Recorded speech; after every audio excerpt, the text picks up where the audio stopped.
Today's exciting video is a remake in that I made something similar yesterday, or the day before yesterday. I cut down that oak and pulled it over, but it didn't record or corrupted the file, so I'm going to try to recreate it. Well, not recreate it, but do something similar. There's that, when I said there was one that busted in the wind and it fell uphill, it's a really hard spot to get to. That's it right there, big ash. Right on a steep hillside. But I'm back here on the far back 40 and up over the hill there where the neighbor's clearing his land for the fence. But that was so far off, we decided we got to survey this side, this 42.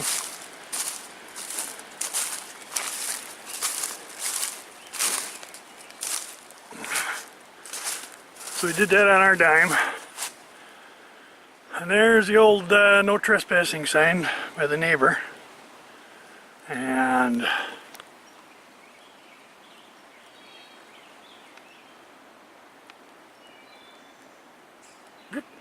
there's the new markers for the actual surveyed line. So I measured it off yesterday.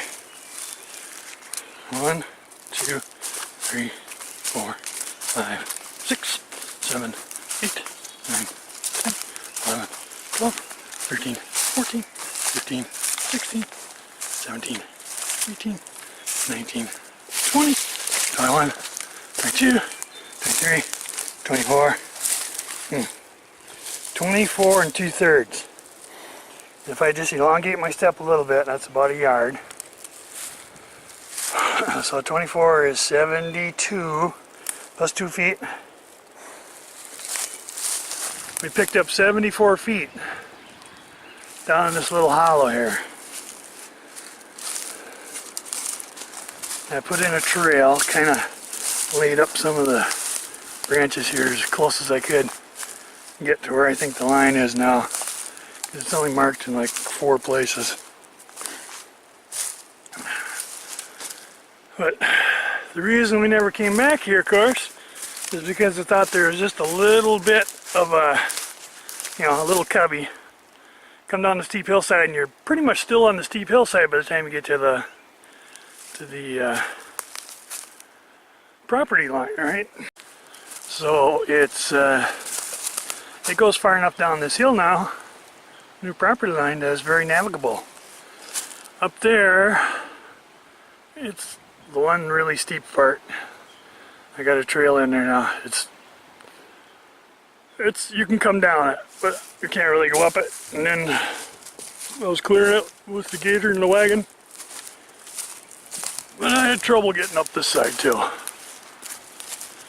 But I'll figure something out. Figure out some kind of loop up around there and then hook it up and bring it back toward that point. Hopefully I'll be able to get up there. It's just if I got a load on the trailer behind the gator. The old gator is basically a 2-wheel drive. You put more weight in it. It pulls a little bit, but if it spins down, it's even if I had both wheels, both tires, all 4 tires working on the back, it would still basically be a 2-wheel drive.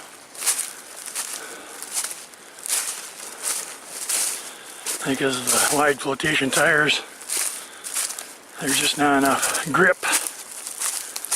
Load up the back end with wood or something, they'll have more grip. So it defeats the purpose of having a trailer. I was trying to go right up there yesterday and I got stuck right there. Or not stuck, but spun out.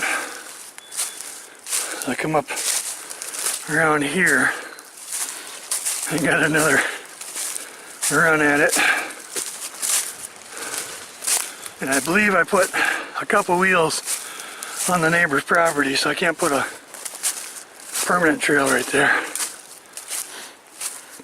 I think the trails, there's the markers up there. If I turn around, I can't see them, but they're really close to in line with that white oak there. So, yeah, I probably had the whole rig over the line there for a little bit. But I made it up this way.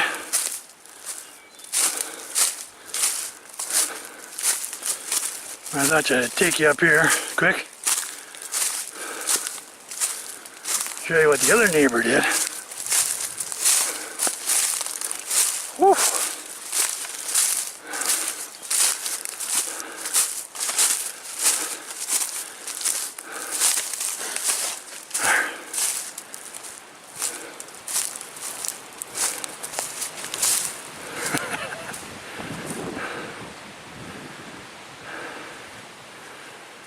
That's going to be his new gas line, or fence line.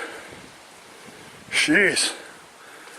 It's big enough for a gas line. Of course, a gas line usually doesn't come up the hill and take a 90.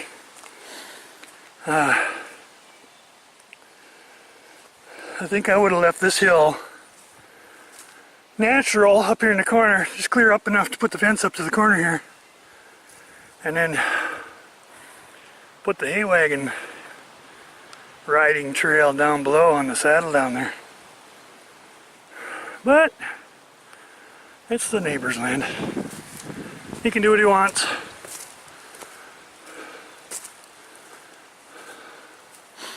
Because now he doesn't have the top of this hill here. We got the most scenic spot now. You come out here onto the point. And I think that far off ridge there is probably the, would it be the Otter Creek Forest? Recreational Forest or whatever it's called? I don't know, Brad would know. That's darn near to Colfax there.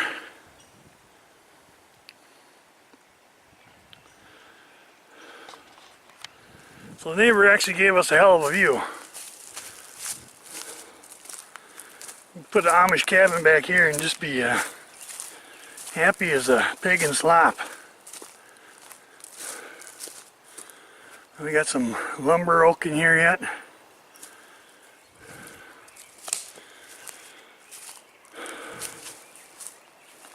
There was not so much big oak down in the valley, there a lot of hickory down there we gained. And some up the far hill there was some oak. And you'd think, I don't know who the fence maker was, you know, because the old fence is up here in this hill. That was like the old four corner right there.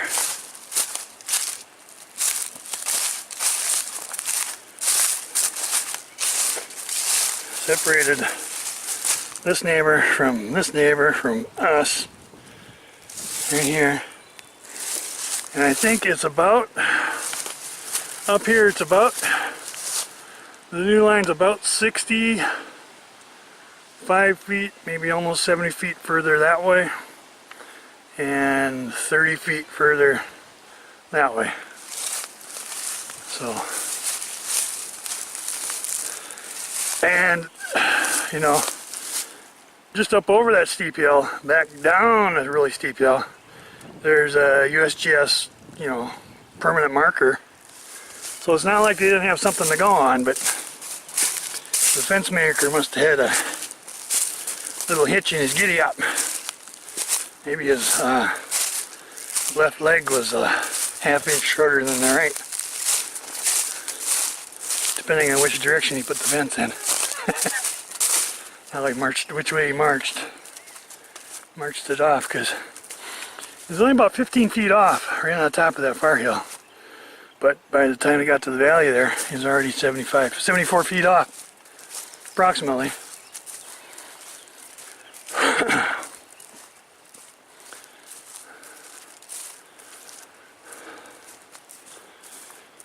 Anyway, just wanted to show that quick. The daily happenings out in the back 40. The neighbor to the north wants me to cut some more leaners so they don't fall on his fence in 5 years, but I guess we will if it dries up. It's been too wet the last few days here now.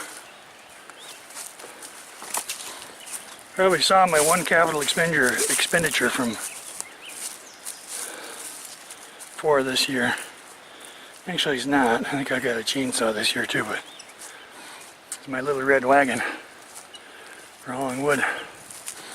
Full of basswood bolts right now to hold the plastic down on top of the good wood. But she's got a tandem. It's not a, what do you call that, a swivel axle. That explains some of the reason why I'm having a little harder time pulling it up hills. It's got a capacity of 2,500 pounds. It's from a company out of Ohio. It's real easy to put together. Put it together by hand. Got regreasable bearings. So that should make them last a long time. And these panels slip right out, so you can haul longer, you could haul 8-foot logs in there if you wanted to. But she's working pretty good. Holds more than the old Polar 1500, that's for sure. Holds about a full face cord, you know, without even trying. It's easier to load, it's easier to unload. And it actually does have, it does tip up. I don't have the kit for the manual hydraulic, just a little jack basically. Pumps it up and pump it up and you can tip it off, but I'll get one of those if I ever need it, but I don't need it right now. Overall, I'm darn happy with it. It's pretty well built. These welds are only single-sided in a lot of places, or tacked. I was thinking they could be double welded. Well, maybe they're okay that way. It's all constructed out of tubular steel. A good, you know, at least 1/8" angle iron. I like that. Alright, well that's it. Heading for home. Yesterday was a crappy day, but today is a nice day again. Well, by my standards, really windy, but I'm okay with that. As long as the tree doesn't fall on my head. Hibernate!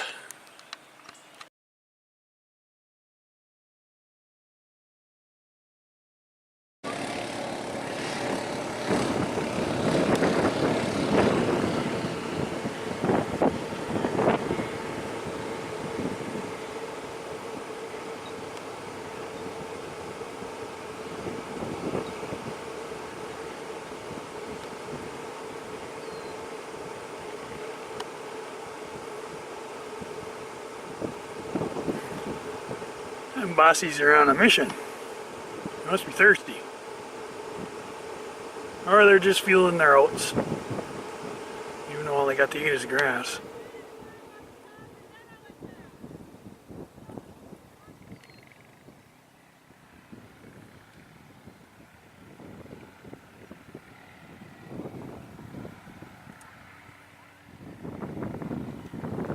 I guess those are my nieces and friends. Back in the woods for some reason. First time all year. Maybe they were looking for morels, and I kind of doubt it.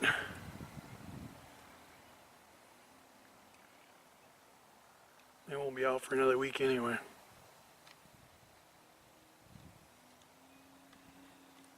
That doesn't focus when I go in, does it?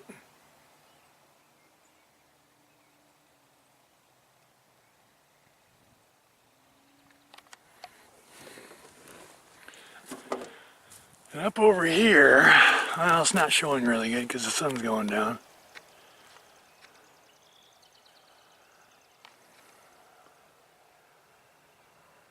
Do you know what that is right there?